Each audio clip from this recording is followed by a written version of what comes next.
At first, we'll talk about instances. What does instance mean and what does instantiation mean? So let's say you have a class and you have some attributes and you have a constructor and you have some methods. When you're creating an object of this player, what do you write? You say the class name, the variable name, the new keyword, and then the constructor, whichever constructor you've defined here, right? This constructor. Great. So what does this mean?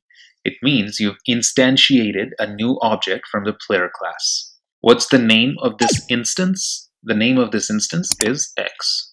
So now let's say you want to create a new instance. This is what you type in, right? At first you specify the class name and then you specify the name of the variable. Then you type in the new keyword and then you type in the constructor.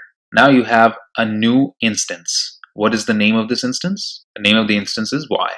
Let's say you have also another class named car. So you have a car class. And now if you want to instantiate a new object of the car class, what do?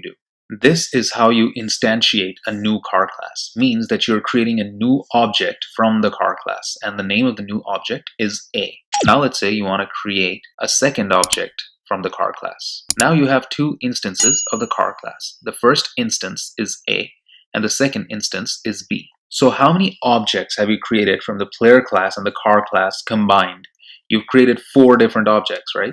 This X is your first object, Y is your second object, A is your third object, B is your fourth object. However, X and Y are instances of the player class, and A and B are instances of the car class. So whichever class you create an object from, that object is basically the instance of that class. And when you create that object, we say that you have instantiated an object, which means X is an object, Y is also an object, A is an object, and B is also an object. However, X is an instance of the player class, Y is also an instance of the player class, A is an instance of the car class, and B is also an instance of the car class. So now I hope you understand what we mean when we say instance and instantiate.